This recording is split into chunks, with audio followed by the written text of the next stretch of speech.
You'll have Michigan and Iowa.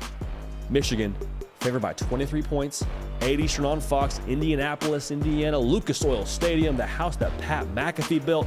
Michigan, they've gotten to the other side of their adversity. Whether it was self-imposed or not, I'm not here to talk about that. Anytime your head coach is not on the sideline for your most important games of the season, some adversity. They handled it. Jim Harbaugh will be back in this game. But here's the deal, man. Those games mean nothing if you don't win this one. Talk about the playoff. Talk about beating Ohio State and beating Penn State and going undefeated in the regular season. None of that matters if you don't handle business in the conference title game. Can they do it? We'll tell you here in just a second. For Iowa, man, it's been funny if you've kept up with college football social media, whether it's Instagram or Twitter. If you scroll for a few pages, you can probably find some Iowa jokes. Like the talk about, can they average 25 points a game? The drive to 325. It's a joke until it's not.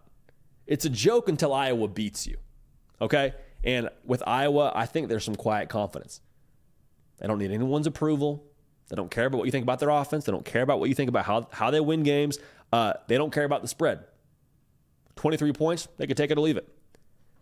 This was also on their list of preseason goals. Cade McNamara, former Michigan quarterback, was on a show. I don't know which one it was, but there's a clip circulating out on Twitter right now where he says, I'm helping, obviously, Deacon, who's the quarterback, Deacon Hill, helping him get ready for this game. But, honestly, I'm helping the entire team get ready because I know, and he calls them that other team. He called Michigan that. He wouldn't even say Michigan. He said, I know that other team so well, offensively and defensively. I'm helping us get ready for this one. So there's some juice now in this one. There's some juice. Make no mistake about it.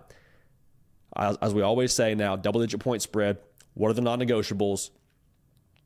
For Iowa to beat Michigan, it'll take a pretty substantial effort. Obviously, that's a non-negotiable, but I think they need some short fields. Say what you want about the offense. They've averaged 18 points a game. They need to kind of have this teed up for them just a little bit. So how does that happen? Tales old as time, man. Those boys wearing the punts, sweatshirts at the Iowa-Nebraska game. 1, that was awesome. 2, this might be the game for you. Need some punts, and I need a quick 3 and out from our defense so that we can get the ball punted back to us, be somewhere around the 50-yard line, and feel good about our situation going forward. That would be a great way to live. Other part of that, maybe you force some turnovers. Maybe you have a tremendous punt return, all facets of the game here. All hands on deck in this one to create a short field for our offense to try and get some stuff done there. Now, speaking of what the offense has to do, when it comes to that special teams unit, if the offense gets you in field goal range, we got to be automatic. You cannot leave points on the table here. Just no way around it. You can't leave points on the table. You can't miss field goals and expect to beat Michigan and win the Big Ten. Not going to happen. So, Marshall Meter, hero of the game against Nebraska. I don't know if he's kicking field goals in this game, but if he is, hey, let's dial in, baby. Let's dial in. Your time to shine. Got to nail the field goals. Question here is, can Michigan find that extra gear again offensively? And I say again, I think they had it to a degree last week, but Iowa's run defense, they're really good. And Michigan, they want to run the football. Iowa's giving up 3 yards a carry. The thing that I would watch in this one, I think Michigan will double down, as we've seen them do to this point in the year, on who they are. And make no apologies about it. We're going to run the football at you. We're going to go north and south. We're going to give the ball to Blake Corum, give it to Donovan Edwards, and that's going to be our approach offensively. Now, if I was able to stack the box and have some success stopping the run there, the thing I'm watching here is, what does J.J. McCarthy do? Because what we've seen to this point, the Penn State game comes to mind, Ohio State a little bit with what he did ad-libbing and pass plays. How about J.J. McCarthy on those quarterback read option plays? A little bit of seasoning to that offense. A little bit of, I didn't see that one coming. If you're the Iowa defense, is what I would think he would have to be, because he would kind of offset what that box is able to do. If you want to stack it in the middle, or you want to focus just on the running backs, and J.J. McCarthy gives the little, misdirection, little sleight of hand, gets around the corner, picks up 10 when they needed 8 on third down. That could be something that Michigan, I think, may end up needing in this football game. Because if they're able to limit that part of Michigan's offense and make it a game that's played in the teens, which we'll talk about here in a second, that would favor Iowa. That's a game they are very comfortable playing. Also, talking about J.J. McCarthy, need to push the ball downfield. Pretty straightforward. And the beautiful part about this for Michigan, it just takes one. It just takes one deep shot to open everything else up. Because for Iowa, as good as they are stopping the run, those safeties, they will add in and help play the run, as any good run defense does. But if you get beat over the top one time, Cornelius Johnson, let's say 47 yards, deep post route for a touchdown, that happens one time in the game.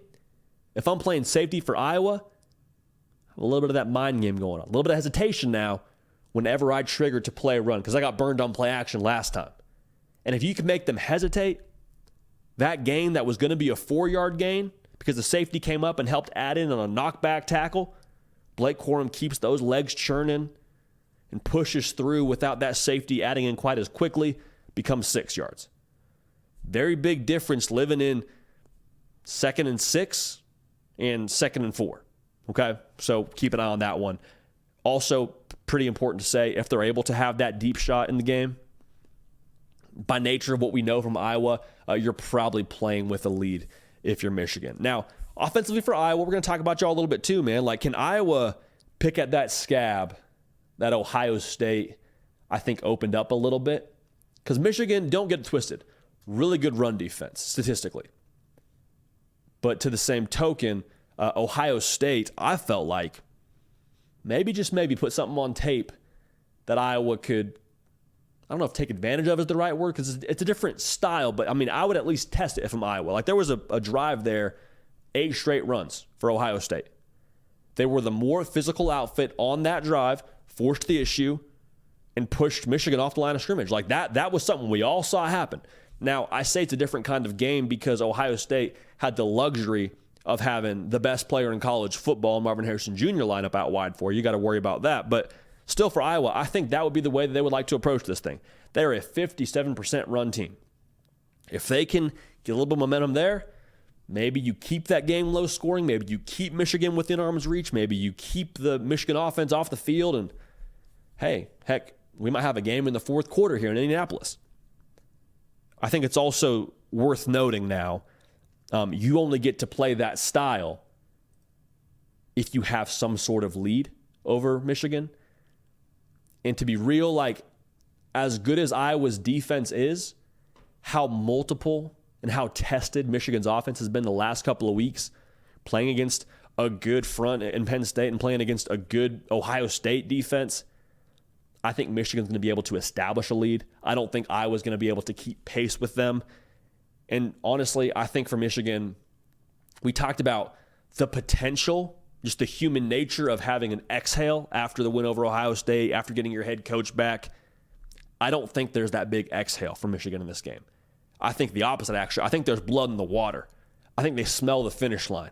I think they got their head coach back, and that motivates them even further to prove a point, to win the Big Ten. I think Michigan wins this game 31-10. So in that way, we have Iowa covering. If that means anything to you, of 23 points, we have them winning by 21 points.